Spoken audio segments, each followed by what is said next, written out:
ಬಾಗಲಕೋಟೆಯಲ್ಲಿ by election ಬಡಿದಾಟ.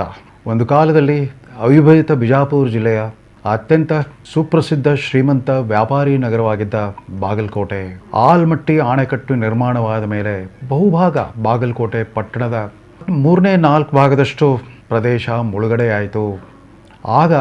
ಆವತ್ತು ಮೊದಲು ರಾಜ್ಯದ ಮುಖ್ಯಮಂತ್ರಿ, ತದನಂತರ ರಾಷ್ಟ್ರದ ಪ್ರಧಾನಮಂತ್ರಿ ಆಗಿದ್ದ ದೇವೇಗೌಡರ ವ್ಯಕ್ತಿಗತ ಕಾಳಜಿಯಿಂದಾಗಿ ಬಾಗಲಕೋಟೆಯಲ್ಲಿ ಮುಳುಗಡೆ ಪ್ರದೇಶ ಜನರನ್ನು ಸ್ಥಳಾಂತರ ಮಾಡಲಿಕ್ಕೆ ನವನಗರ ನಿರ್ಮಾಣವಾಯಿತು. ಇವತ್ತು ಬಾಗಲಕೋಟೆ ಅಸೆಂಬ್ಲಿ ಕ್ಷೇತ್ರದಲ್ಲಿ ಬೈ ಎಲೆಕ್ಷನ್ ನಡೀತಾ ಇರುವಾಗ ಹಲವಾರು ಥರದ ಸಮಸ್ಯೆಗಳು ಬಹುಕಾಲದಿಂದ ಹಾಗೆ ಜನರನ್ನು ಕಾಡ್ತಾನೆ ಬಂದಿವೆ. ಈ ಮುಳುಗಡೆ ಪ್ರದೇಶದ ಜನರ ಪುನರ್ವಸತಿ, ಅವರಿಗೆ ಪರಿಹಾರ ನೀಡಿಕೆ ಇತ್ಯಾದಿಗಳಲ್ಲಿ ಸಾಕಷ್ಟು ಸುಧಾರಣೆ ಆಗಿದ್ರು ಕೂಡ ಇವತ್ತು ಅಲ್ಲಿನ ಸಾಮಾನ್ಯ ಜನರ ಗುಣಗಾಟ ನಿಂತಿಲ್ಲ. ಈ ಬೈ ಎಲೆಕ್ಷನ್ ಸೃಷ್ಟಿಯಾಗಿದ್ದು ಕಾಂಗ್ರೆಸ್ ಪಕ್ಷದ ಹಿರಿಯ ನಾಯಕರ ಪೈಕಿ ಒಬ್ಬರಾಗಿದ್ದ ಮಾಜಿ ಸಚಿವ ಮತ್ತು ಶಾಸಕ ಎಚ್.ವೈ. ಮೇಟಿ ಅವರ ಹಠಾತ್ ನಿಧನದಿಂದಾಗಿ ಎಚ್.ವೈ. ಮೇಟಿ ನಿಧನಾನಂತರ ತೆರವಾದ ಈ ಸೀಟ್ಗೆ ಅವರ ಕುಟುಂಬದ 4 ಜನ ಮಕ್ಕಳು 2 ಗುಂಪಾಗಿ ಪರಸ್ಪರ ಬಡ್ದಾಡ್ಕೊಂಡ್ರು, ಬಹಿರಂಗವಾಗಿ ಕಾದಾಡ್ಕೊಂಡ್ರು, ಮಾತಾಡ್ಕೊಂಡ್ರು. ಕಾಂಗ್ರೆಸ್ ಪಕ್ಷಕ್ಕೆ ಸವಾಲು ಹಾಕ್ಬಿಟ್ರು ಅವರ ಮಗಳು ಅಕ್ಕಮಾದೇವಿ. ನೀವೇನಾದರೂ ಈ ಉಮೇಶ್ಗೆ ಟಿಕೆಟ್ ಕೊಡದೆ ಹೋದರೆ, ನೀವೇನಾದರೂ ಮಲ್ಲಿಕಾರ್ಜುನ್ಗೆ ಟಿಕೆಟ್ ಕೊಟ್ಟರೆ ನಾನು ಬಂಡಾಯ ಅಭ್ಯರ್ಥಿಯಾಗಿ ಕಣಕ್ಕಿಳಿತೇನೆ ಅಂತ ರಾಜ್ಯ ಮತ್ತು ರಾಷ್ಟ್ರ ಮಟ್ಟದ ಕಾಂಗ್ರೆಸ್ ಹೈಕಮಾಂಡ್ಗೆ ಬೆದರಿಕೆ ಹಾಕಿ ಯಶಸ್ವಿನೂ ಆದರು. ಹೀಗಾಗಿ ದಾವಣಗೆರೆ ಥರ ಇಲ್ಲೂ ಕೂಡ ಕುಟುಂಬ ರಾಜಕಾರಣಕ್ಕೆ ಮಣಿದ ಕಾಂಗ್ರೆಸ್ ಪಕ್ಷ ಇಲ್ಲಿ ಒಂದು ಕುಟುಂಬದ 4 ಮಕ್ಕಳ ನಡುವೆನೇ ಒಂದು ಆಂತರಿಕ ಯಾದವಿ ಕಲಹವನ್ನೇ ನೋಡಬೇಕಾಗಿ ಬಂತು ಕಾಂಗ್ರೆಸ್ ಪಕ್ಷದ ನಾಯಕತ್ವ ಮತ್ತು ಬಾಗಲಕೋಟೆಯ ಮತದಾರರಿಗೆ. ಅಂದಾಗೆ ಈ 4 ಜನ ಮಕ್ಕಳು ತಮ್ಮ ದಿವಂಗತ ತಂದೆಯವರಿಗೆ ಈ ರೀತಿ ಪರಸ್ಪರ ಪೈಪೋಟಿ ನಡೆಸೋದ್ರ ಮೂಲಕ ಒಂದು ರೀತಿಯಲ್ಲಿ ಅವರ ಆತ್ಮಕ್ಕೆ ಅಪಚಾರ ಬಗೆದ್ರಂತಲೇ ಹೇಳಬೇಕು. ಇಂಥ ವಾತಾವರಣದಲ್ಲಿ ಅದರ ಎದುರಾಳಿ ಭಾರತೀಯ ಜನತಾ ಪಕ್ಷಕ್ಕೆ ಸುಲಭವಾದ ಆಯ್ಕೆ ಸಿಕ್ಕಿದ್ದು ಹಿರಿಯ ನಾಯಕರು, ಶಿಕ್ಷಣ ಸಂಸ್ಥೆಗಳ ಅತ್ಯಂತ ಶಿಸ್ತಿನ ಆಡಳಿತಗಾರರು ಅನಿಸ್ಕೊಂಡಿರೋ ವೀರಣ್ಣ ಚರಂತಿಮಠ್ 3 ಬಾರಿ ಭಾರತೀಯ ಜನತಾ ಪಕ್ಷದಿಂದ MLA ಆಗಿ ಆಯ್ಕೆಯಾಗಿ ಬಂದರೂ ಕೂಡ ಅವರಿಗೆ ಮಂತ್ರಿ ಸ್ಥಾನ ಸಿಗಲೇ ಇಲ್ಲ. ಆದರೆ ಮೇಟಿ ಅವರು ಗೆದ್ದಾಗಲೆಲ್ಲ ಮಂತ್ರಿ ಆಗ್ತಾಯಿದ್ರು. ಆದರೆ 2023ರಲ್ಲಿ ನಿಗಮ ಮಂಡಳಿಯ ಅಧ್ಯಕ್ಷತೆ ಸಿಕ್ಕದೆ ಹೊರತು ಮಂತ್ರಿಗಿರಿ ಸಿಗಲಿಲ್ಲ. ಹಿಂದಿನ ಅವಧಿಯಲ್ಲಿ ಮಾಡಿಕೊಂಡ ಒಂದು ಸಣ್ಣ ಎಡವಟ್ಟಿನಿಂದಾಗಿ ಮೇಟಿಯವರ ರಾಜಕೀಯ ಹಿನ್ನೆಲೆನೇ ಒಂದು ದೊಡ್ಡ ಮುಜುಗರ ತಂದಿತ್ತು ಕಾಂಗ್ರೆಸ್ ಪಕ್ಷಕ್ಕೆ. ಇವತ್ತು ಅವ್ರು ನಮ್ಮ ಕಣ್ಣೆದುರಿಗಿಲ್ಲ. ಅದೇನೇ ಇರಲಿ, ಮೇಟಿಯವರು ಸ್ವಭಾವತಃ ಉಗ್ರಗಾಮಿ ಆಗಿರಲಿಲ್ಲ, ಮೆದು ಸ್ವಭಾವದವರು, ಸಂಭಾವಿತರು, ಸಾಕಷ್ಟು ಜನಸಂಪರ್ಕ ಹೊಂದವರಾಗಿದ್ದರು. ಆದರೆ ಅವ್ರ ಮಕ್ಕಳ ಪೈಪೋಟಿ ನೋಡಿದ ಮೇಲೆ ಅದ್ಯಾಕೆ ಕಾಂಗ್ರೆಸ್ ಪಕ್ಷ ಗತ್ಯಂತರವಿಲ್ಲದೆ ಆ ಮೇಟಿ ಕುಟುಂಬಕ್ಕೆ ಮಣಿ ಹಾಕ್ತು. ಅಹಿಂದ ವರ್ಗದಲ್ಲಿ, ಅದರಲ್ಲೂ ಕುರುಬ ಸಮುದಾಯದಲ್ಲೇ ಹಾಲಿ ಅಭ್ಯರ್ಥಿಗಿಂತ ಯೋಗ್ಯರು, ಸಮರ್ಥರು, ವಿದ್ಯಾವಂತರು, ಸಂಸ್ಕಾರವಂತರು ಆದ ಅಭ್ಯರ್ಥಿ ಸಿಗಲಿಲ್ವಾ ಅಂತ ಇವತ್ತು ಕಾಂಗ್ರೆಸ್ ಪಕ್ಷದ ಅಭಿಮಾನಿಗಳಲ್ಲಿ ಮಾತಾಡ್ಕೊಳ್ಳೋ ಹಾಗಾಗ್ಬಿಟ್ಟಿದೆ. ಇವ್ರಿಗೆ ಎದುರಾಳಿಯಾಗಿರೋ ವೀರಣ್ಣ ಚರಂತಿಮಠ್ ಮೊದಲು ಅವರ ಬಸವೇಶ್ವರ ವಿದ್ಯಾವರ್ಧಕ ಸಂಘದ ಶಾಲೆ ಕಾಲೇಜುಗಳನ್ನೆಲ್ಲ ಇಡೀ ರಾಜ್ಯಕ್ಕೆ ಮಾದರಿ ಆಗೋ ರೀತಿಯಲ್ಲಿ ನಡೆಸ್ಕೊಂಡು ಬಂದಿದ್ದಾರೆ. ಅವರ ಮೆಡಿಕಲ್ ಕಾಲೇಜ್ ಆಗಲಿ, ಇಂಜಿನಿಯರಿಂಗ್ ಕಾಲೇಜ್ ಆಗಲಿ, ಸಾಮಾನ್ಯ ಪದವಿ ಕಾಲೇಜುಗಳಾಗಲಿ, ಹೈಸ್ಕೂಲ್ ಆಗಲಿ ಎಲ್ಲವೂ ಕೂಡ ಗುಣಮಟ್ಟದ ಶಿಕ್ಷಣಕ್ಕೆ ಒಂದು ಮಾದರಿ ಅನ್ನೋ ರೀತಿಯಲ್ಲಿ ನಡೆಸ್ಕೊಂಡು ಬಂದರು. ಅದೇ ರೀತಿ ಸಹಕಾರಿ ಬ್ಯಾಂಕ್ಗಳ ವ್ಯವಹಾರದಲ್ಲೂ ಕೂಡ ಅವರಿಗೆ ಆದಷ್ಟು ಶುದ್ಧ ಹಸ್ತರು ಮತ್ತು ಶಿಸ್ತಿನ ಆಡಳಿತಗಾರನೋ ಪ್ರತೀತಿ ಇದೆ. ಆದರೆ ತುಂಬ ನಿಷ್ಠುರವಾದಿ, ಮುಂಗೋಪಿ ಮತ್ತು ಸ್ವಲ್ಪ ಒರಟು ಮಾತು ಅಂತ ಅವರ ಕಟ್ಟ ಬೆಂಬಲಿಗರು ಕೂಡ ಪಾಪ ಖಾಸಗಿಯಾಗಿ ಗುಣಗ್ತಾ ಇರ್ತಾರೆ. ಅದೇನೇ ಇರಲಿ, ವ್ಯಕ್ತಿಗತವಾಗಿ ಇಬ್ಬರು ಅಭ್ಯರ್ಥಿಗಳ ಹೋಲಿಕೆ ಮಾಡೋದಾದರೆ ಒಂದು ರಾಜಕೀಯ ಅನುಭವ, ತಿಳುವಳಿಕೆ, ಸಾರ್ವಜನಿಕ ಬದುಕಿನಲ್ಲಿ ಸಭ್ಯತೆ, ಶಿಷ್ಟಾಚಾರ ಮತ್ತು ಆದಷ್ಟು ಶುದ್ಧ ಹಸ್ತ್ರ ಅಂಟ್ಕೊಂಡಿರೋ BJPಯ ಕ್ಯಾಂಡಿಡೇಟು ಕೇವಲ ಮೆರಿಟ್ ಕೋಟ ಆಗಿದ್ದರೆ ಸಹಜವಾಗಿ ಗೆಲ್ಲಬಹುದಾಗಿತ್ತು. ಆದರೆ BJPಯ ಆಂತರಿಕ ಸಂದಿಗ್ಧದಿಂದಾಗಿ ಅಲ್ಲೂ ಕೂಡ ಒಂದು ತೊಳಲಾಟ ಎದ್ದು ಕಾಣ್ತಾ ಇದೆ. BJPಯ ರಾಜ್ಯ ಮಟ್ಟದ ಬಣರಾಜಕೀಯ ಬಾಗಲಕೋಟೆ ಕ್ಷೇತ್ರದಲ್ಲಿ ಅದರ ಪುನರಾವರ್ತನೆ ಆಗದಿರಲಿ ಅಂತ BJP ಪಕ್ಷದ ಮತದಾರರು ಬಯಸ್ತಾ ಇದ್ದಾರೆ. ವೀರಣ್ಣ ಚರಂತಿಮಠ್ ಪರವಾಗಿ ರಾಜ್ಯ BJP ಎಲ್ಲ ದಿಗ್ಗಜರು, ಅದರಲ್ಲೂ ಮಾಜಿ ಉಪಮುಖ್ಯಮಂತ್ರಿ ಮತ್ತು ಇವತ್ತು ಚಿತ್ರದುರ್ಗದ ಲೋಕಸಭಾ ಸದಸ್ಯರಾಗಿರೋ ಗೋವಿಂದ ಕಾರಜೋಳ ಅವರೇ ಮುಂದಾಳತ್ವ ವಹಿಸಿಕೊಂಡು ಈ ಪ್ರಚಾರ ಯಾತ್ರೆಯನ್ನು ನಡೆಸ್ತಾ ಇದ್ದರೂ ಕೂಡ ಕಳೆದ ಒಂದು ವರ್ಷದ ಅವಧಿಯಲ್ಲಿ 2 ವಿಷಯಗಳು ಇಲ್ಲಿನ ಮತದಾರರನ್ನು ಸಾಕಷ್ಟು ಮನಸ್ಸಿಗೆ ಮುಜುಗರ ಉಂಟು ಮಾಡಿವೆ. ಅದರಲ್ಲೂ ಒಂದು ಪರಿಶಿಷ್ಟ ಜಾತಿಗಳ ಒಳ ಮೀಸಲಾತಿಯ ಪ್ರಶ್ನೆ, ಮತ್ತೊಂದು ಗೋವಿಂದ ಕಾರಜೋಳ ನೇತೃತ್ವದ BJP ಒಂದು ಅಧ್ಯಯನ ಸಮಿತಿ ಬಯಲಿಗೆಳೆದ ವಕ್ಫ್ ಬೋರ್ಡ್ನ ಭೂ ಕಬಳಿಕೆ ವಿವಾದ ಅದು ಬಾಗಲಕೋಟೆ ಜಿಲ್ಲೆಯಲ್ಲೇ ವಿಶೇಷವಾಗಿ ಪ್ರಪ್ರಥಮವಾಗಿ ಬಯಲಿಗೆ ಬಂತು.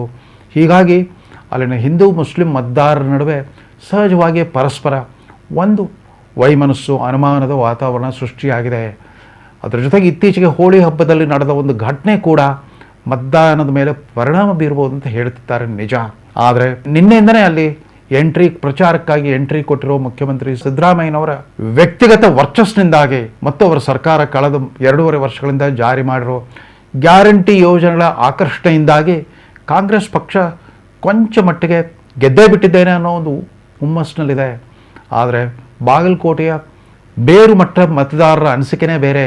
ಅವರು ಎಷ್ಟೇ ಪಕ್ಷಗಳ ಪಕ್ಷಪಾತಿಗಳಾಗಿದ್ದರೂ ಕೂಡ ಅಭ್ಯರ್ಥಿಯ ಆಯ್ಕೆ ಬಗ್ಗೆ ಕೂಡ ಗಮನ ಕೊಟ್ಟೇ ಇದು ಮಾಡ್ತಾರೆ. ಅಷ್ಟರ ಮಟ್ಟಿಗೆ ರಾಜಕೀಯ ವಿವೇಕ ಅಲ್ಲಿದೆ. ಬಾಗಲಕೋಟೆ ಮತದಾರರು ಬಾಗಲಕೋಟೆ ಕ್ಷೇತ್ರದಲ್ಲಿ ಭಾಳ ದಶಕಗಳ ಹಿಂದೆ ಆವತ್ತಿನ ಕಾಂಗ್ರೆಸ್ ಸರ್ಕಾರದ ಮುಖ್ಯಮಂತ್ರಿ ಮತ್ತು ಅಖಿಲ ಭಾರತ ಮಟ್ಟದಲ್ಲೇ ದಿಗ್ಗಜರು ಅನಿಸ್ಕೊಂಡಿದ್ದರು ಸಿದ್ದವನಹಳ್ಳಿ ನಿಜಲಿಂಗಪ್ಪನವರು ತಮ್ಮ ತವರು ಜಿಲ್ಲೆ ಚಿತ್ರದುರ್ಗದಲ್ಲಿ ಸೋತರು ಕೂಡ ಬಾಗಲಕೋಟೆ ಅವರನ್ನು ಪುನರಾಯ್ಕೆ ಮಾಡಿತ್ತು. ಅದೇ ರೀತಿ ಗುಲ್ಬರ್ಗಾ ಜಿಲ್ಲೆಯ ಚಿಂಚೋಳಿ ಕ್ಷೇತ್ರದ ವೀರೇಂದ್ರ ಪಾಟೀಲರು ಮತ್ತೊಬ್ಬ ಹಿರಿಯ ಅತ್ಯಂತ ಗೌರವಾನ್ವಿತ ರಾಜಕಾರಣಿ ವೀರೇಂದ್ರ ಪಾಟೀಲರು ಕೂಡ ಬಾಗಲಕೋಟೆ ಲೋಕಸಭಾ ಕ್ಷೇತ್ರದಿಂದ ಒಮ್ಮೆ ಗೆದ್ದು ಹೋಗಿದ್ರು. ಆದರೆ ಅತ್ಯಂತ ಜನಪ್ರಿಯ ಮುಖ್ಯಮಂತ್ರಿಗಳ ಪೈಕಿ ಒಬ್ಬರಾದ ರಾಮಕೃಷ್ಣ ಹೆಗಡೆ ಅವರು 1991 ಲೋಕಸಭಾ ಚುನಾವಣೆಯಲ್ಲಿ ಬಾಗಲಕೋಟೆ ಸುರಕ್ಷಿತ ಕ್ಷೇತ್ರ ಅಂತ ನಂಬಿಕೊಂಡು ಜನತಾದಳದಿಂದ ಸ್ಪರ್ಧೆ ಮಾಡಿದಾಗ ಅತ್ಯಂತ ಅನಿರೀಕ್ಷಿತ ರೀತಿಯಲ್ಲಿ ಸೋತು ಹೋಗ್ಬಿಟ್ಟಿದ್ರು. ಆವತ್ತು ಅವರ ಸೋಲಿಗೆ ಕಾರಣ ಬ್ಯಾರೇಜ್ ಸಿದ್ದು ನ್ಯಾಮಗೌಡ ಒಬ್ಬ ಯುವ ರಾಜಕಾರಣಿ ಆ ಹಿಪ್ಪರ್ಗಿ ಬ್ಯಾರೇಜ್ ನಿರ್ಮಾಣ ಮಾಡೋದ್ರ ಮೂಲಕ ಒಂದು ದೊಡ್ಡ ಜನಸಂಘಟನೆಯ ಪ್ರಚಂಡ ಅಲೆಯನ್ನೇ ಎಬ್ಸಿದ್ರು. ಹೀಗಾಗಿ ರಾಮಕೃಷ್ಣ ಹೆಗಡೆ ಅವರು ಸೋಲ್ಬೇಕಾಗಿ ಬಂತು. ಈ ರೀತಿ ರಾಜಕೀಯ ಚರಿತ್ರೆ ಇರೋ ಬಾಗಲಕೋಟೆ ಕ್ಷೇತ್ರದಲ್ಲಿ ಇವತ್ತು ನಡೀತಾ ಇರೋದು ವ್ಯಕ್ತಿಗತವಾಗಿ ಒಂದು ಅಸಮಾನ ಸ್ಪರ್ಧೆ. ಇಬ್ಬರು ಅಭ್ಯರ್ಥಿಗಳ ಪ್ರಮುಖ ಪಕ್ಷಗಳ ಅಭ್ಯರ್ಥಿಗಳ ನಡುವೆ ಹೋಲಿಕೆನೇ ಇಲ್ಲ. ಆದರೆ ಅವರಿಗೆ ಕೌಟುಂಬಿಕ ಹಿನ್ನೆಲೆ, ಜಾತಿ ಹಿನ್ನೆಲೆ, ಜೊತೆಗೆ ಅಧಿಕಾರಸ್ಥ ಕಾಂಗ್ರೆಸ್ ಪಕ್ಷದ ಮುಖ್ಯಮಂತ್ರಿ ಸಿದ್ದರಾಮಯ್ಯನವರು ಇದನ್ನು ವೈಯಕ್ತಿಕ ಪ್ರತಿಷ್ಠೆಯಾಗಿ ತೆಗೆದುಕೊಂಡವರಿಂದ ಬಾಗಲಕೋಟೆ ಫಲಿತಾಂಶ ಏನಾದರೂ ಆಗ್ಬೋದು. ಈಗಾಗಲೇ ಜನ ಮಾತಾಡ್ಕೊಳ್ತಾ ಇದ್ದಾರೆ. ಮುಖ್ಯಮಂತ್ರಿಗಳ ಎಂಟ್ರಿಯಿಂದಾಗಿ ಅಲ್ಲಿ ಸಂಪನ್ಮೂಲಗಳ ಹೊಳೆನೇ ಹರಿತಾ ಇದೆ. ಸಂಪನ್ಮೂಲಗಳು ಏನು ಅಂತ ಅರ್ಥ ಮಾಡ್ಕೊಳ್ಬೋದು. ಬಹಿರಂಗವಾಗಿಯೇ ಎಲ್ಲ ಬಗೆಯ ಆಮಿಷಗಳ ವಿತರಣೆ ನಡೀತಾ ಇದೆ ಅಂತಂದ್ಬಿಟ್ಟು ಬಾಗಲಕೋಟೆ ಕ್ಷೇತ್ರ ದಾವಣಗೆರೆಯಲ್ಲಾದಂತೆ ದಾವಣಗೆರೆಯಲ್ಲಿ ಒಂಥರ ಅಲ್ಲಿನ ಮುಸಲ್ಮಾನರು ತಮಗೆ ಕಾಂಗ್ರೆಸ್ ಪಕ್ಷ ನೈವಂಚನೆ ಮಾಡಿದೆ ಅನ್ನೋ ಒಂದು ಗಟ್ಟಿ ಭಾವನೆಯನ್ನು ತಾಳಿರುವಾಗ ಬಾಗಲಕೋಟೆ ಕ್ಷೇತ್ರದ ಮುಸ್ಲಿಮರಿಗೆ ಆ ಥರ ಇಲ್ಲ. ಅವ್ರಿಗೆ ಬಹುಶಃ ಆ ವಕ್ಫ್ ವಿವಾದ ಅವ್ರ ಮನಸ್ಸಲ್ಲಿ ಸುಳಿದಾಡ್ತಾ ಇರ್ಬೋದು.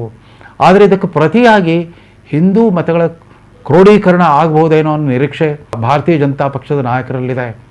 ಬಾಗಲಕೋಟೆ ಕ್ಷೇತ್ರದ ವಿಚಿತ್ರ ಏನು ಅಂತಂದರೆ 2023 ಅಸೆಂಬ್ಲಿ ಚುನಾವಣೆಯಲ್ಲಿ ಬಾಗಲಕೋಟೆ ಲೋಕಸಭಾ ಕ್ಷೇತ್ರದ ವ್ಯಾಪ್ತಿಗೆ ಬರೋ 7 ಅಸೆಂಬ್ಲಿ ಕ್ಷೇತ್ರಗಳ ಪೈಕಿ 5 ಕಾಂಗ್ರೆಸ್ ಗೆದ್ದುಕೊಂಡಿತ್ತು, 2 BJPಗೆ ಬಂದಿತ್ತು.